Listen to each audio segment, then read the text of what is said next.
Hello friends, welcome to new Nair medical classes. आज की class हम हेमेटोलॉजी से शुरू करने वाले हैं। आज की क्लास में हम डिस्कस करेंगे कि हेमेटोलॉजी क्या है, हम इसके अंदर किस चीज़ की स्टडी करते हैं, कौन कौन से टेस्ट परफॉर्म किए जाते हैं। तो आज की हम क्लास में डिस्कस करेंगे। तो देखते हैं हेमेटोलॉजी क्या है। सबसे पहले हेमेटोलॉजी का मीन क्या होता है। सबसे पहला वर्ड आ रहा है हेमेट, तो इसका मतलब होता है ब्लड। सेकेंड है लॉजी, इसका मतलब होता है स्टडी, यानी जिसके अंतर्गत हम ब्लड की स्टडी करते हैं वो हेमेटोलॉजी कहलाती है। Father of haematology William hexane को कहा जाता है। Haematology is the branch of medicine that is the study of blood is concern primary with the study of the blood.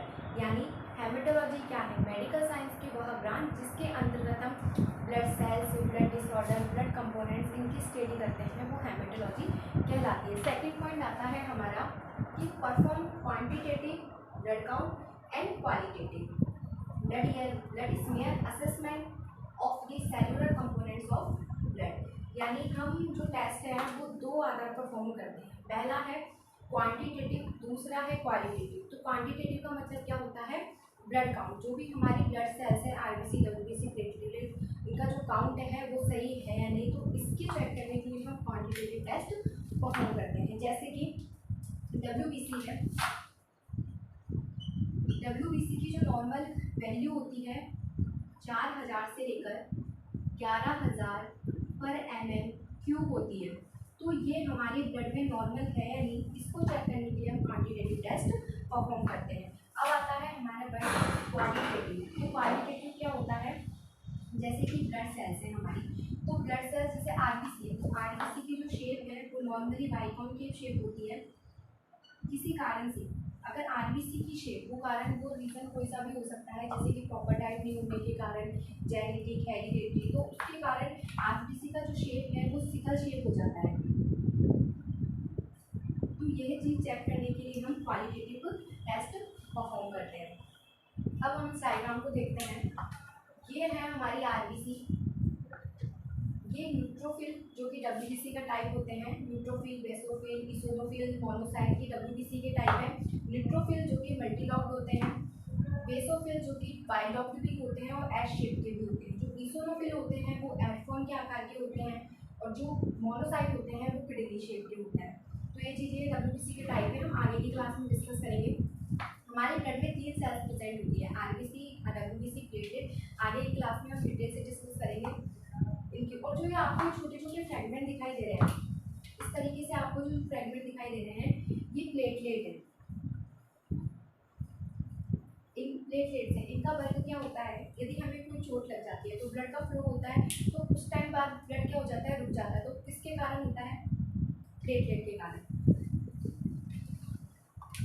Laboratory technician, the technician will need whole blood to investigate disorder. किसी भी disorder को diagnose करने के लिए lab technician क्या करता है, whole blood investigation के लिए कलेक्ट करता है। The specimen, the blood specimen is collected by a phlebotomist. जो स्पेसिमेन होता है वो कलेक्ट किसके द्वारा किया जाता है, फ्लेबेटोमिस्ट के द्वारा। अगर जो स्पेसिमेन है उसको हम वैन से कलेक्ट करें कि the blood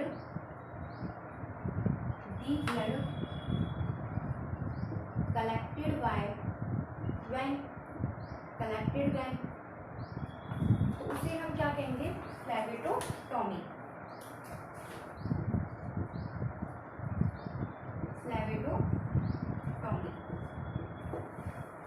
the blood specimen is collected by phlebotomist. अगर हम वैन से ब्लड कलेक्ट करते हैं तो उसे हम क्या कहते हैं, फ्लेबेटोटॉमी। ये थोड़ी बेसिक सी जानकारी है कि टेक्नीशियन को क्या क्या ज़रूरत होती है, कैसे हम ब्लड कलेक्ट करते हैं। हालांकि हम आगे की क्लास में डिटेल से डिस्कस करेंगे कि ब्लड कलेक्शन कैसे किया जाता है, टेक्नीशियन की क्या क्या भूमिकाएं होती हैं, क्या क्या रेस्पॉन्सिबिलिटी होती है, वो आगे की क्लास में डिस्कस करेंगे। लेकिन ये थोड़ी सी बेसिक चीज़ें हैं जो हमें आनी चाहिए हैं।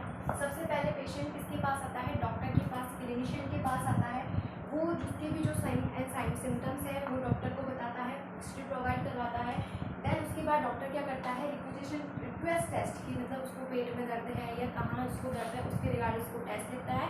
देन पेशेंट को प्रिपेयर करता है। पेशेंट फिर उसके बाद कहाँ आता है, लैब में आता है। लैब में सबसे पहले प्रिपेयर पेशेंट को प्रिपेयर किया जाता है। देन स्पेसिमेन कलेक्ट किया जाता है इसमें टेस्ट परफॉर्म करने के लिए। देन प्रोसेस स्पेसिमेन की जो प्रोसेस है, कलेक्ट करने की जो प्रोसेस है वो अच्छे से फॉलो की जाती है। देन उसके बाद एनालिसिस स्पेसिमेन को अच्छे से एनालिसिस किया जाता है, मतलब कंट्रोल लगाना, जितने भी जो टेस्ट है हम उसकी प्रोसेस है उसको 1 बाय 1 अच्छे से फॉलो करना, देन अच्छे से उसको एनालिसिस करना। देन उसके बाद वेरीफाई रिजल्ट, जब हमारे पास रिजल्ट आ जाता है उसको अच्छे से वेरीफाई करना, उसमें नाम, age, date, sex, HID number, registration number वो प्रॉपर है यानी उसको अच्छे से चेक करना। देन उसके बाद ही रिपोर्ट इशू करना। अब ये जो रिपोर्ट है वो किसके पास जाती है, क्लिनिशियन के पास। पेशेंट अब कहाँ जाता है, क्लिनिशियन के पास। देन उसके बाद इंटरमीडिएट रिजल्ट डायग्नोस, यानी रिजल्ट को अच्छे से एक्सप्लेन करना, डायग्नोस और प्रोग्नोसिस अच्छे से डायग्नोस करना। देन उसके बाद ग्लास थेरेपी, उसके बाद उसको अकॉर्डिंग कि भाई टेस्ट में क्या आया है, नेगेटिव है, पॉजिटिव, क्या इन्फेक्शन आया है, उसके रिगार्डिंग उसको थेरेपी दी जाती है। तो ये सब चीज़ें किस पे टिकी हुई है, लैब पे टिकी हुई है। अगर अच्छे से हमने स्पेसिमेन का एनालिसिस नहीं किया, अच्छे से टेस्ट परफॉर्म नहीं किया, कोई अननॉर्मली टिश्यू हुई है, उसके बाद हमने रिपोर्ट को आगे इशू कर दिया, तो फिर आगे पेशेंट को गलत थेरेपी दी जाएगी, उसका गलत ट्रीटमेंट शुरू हो जाएगा, इससे पेशेंट की डेथ भी हो सकती है, बहुत सारी चीज़ें सामने आ सकती है। तो इसलिए हमें अच्छे से लैब में टेस्ट को परफॉर्म करना चाहिए, अच्छे से एनालिसिस करना चाहिए, वेरीफाई करना चाहिए, देन उसके बाद ही पेशेंट को रिपोर्ट इशू करनी चाहिए। तो सारी चीज़ें जो है हमारी लैब में टिकी हुई है, तो इसलिए हमें अच्छे से सारी चीज़ें को करना चाहिए, देन उसके बाद ही रिपोर्ट इशू करनी चाहिए। हेमेटोलॉजी टेस्ट कि हेमेटोलॉजी के अंदर कौन कौन से टेस्ट परफॉर्म किए जाते हैं, हालांकि सब टेस्ट के बारे में अच्छे से बाकायदा अच्छे से एक चीज़ को डिटेल में स्टडी करेंगे, लेकिन थोड़े बेसिक सी नॉलेज है कि भाई कौन कौन से टेस्ट परफॉर्म किए जाते हैं। RBC, WBC, platelet count, TLC different leucocyte count जिसमें इन्फेक्शन, इन्फ्लामेशन, मॉर्फोलॉजी को देखते हैं WBC की। TLC total leucocyte count, reticulocyte count एक इमेच्योर RBC होती है। ऑस्मेटिक फ्रेजिलिटी टेस्ट के अंतर्गत RBC के फ्रेजिल होने की कैपेसिटी को अपन मेजर करते हैं। And sickling test, bone marrow examination, CBC complete blood cell जिसके अंतर्गत RBC, WBC, प्लेटलेट, हालांकि इसके अंदर बहुत सारे पैरामीटर्स हैं, MCD, MCH, MCSC, red cell index होते हैं, इसके अंदर पैरामीटर्स आते हैं सारे। इरिथ्रोसाइट सेडिमेंटेशन रेट, इसके अंतर्गत कि RBC कितने 1 घंटे के अंदर मतलब RBC की सेटल होने की जो दर होती है उसको ESR के थ्रू अपन मेजर करते हैं। पैक्ड सेल वॉल्यूम, इसको हम हीमेटोक्रिट भी कहते हैं, हीमेटोक्रिट भी कहते हैं। इसका मतलब होता है टू सेपरेट, यानी होल ब्लड में से क्या करते हैं अपन RBC को सेपरेट करते हैं। इसके लिए PCV करते हैं अपन। इजोनोफिल काउंट, किसी भी एलर्जी कंडीशन के लिए हम इजोनोफिल काउंट करते हैं। LE cell lupus erythematosus cell test, यानी मतलब एली सेल की उपस्थिति देखते हैं अपन। Bleeding time, clotting time, prothrombin time, APT activated prothrombin test, D dimer test and haemoglobin, ये सारे टेस्ट हैं जो हेमेटोलॉजी के अंतर्गत आते हैं। हम आगे हम अच्छे से इनके बारे में स्टडी करने वाले हैं। इनका प्रिंसिपल क्या है, इनकी प्रोसेस क्या है, इसके डिसएडवांटेज, एडवांटेज, वो सारी चीज़ें हम अच्छे से एक एक करके हम सारे टेस्टों को अच्छे से देखेंगे, कैसे कैसे टेस्ट परफॉर्म करते हैं, किस चीज़ के लिए करते हैं। तो ये हमारे आज की क्लास में इंट्रोडक्शन टू हेमेटोलॉजी था। आई होप आपको समझ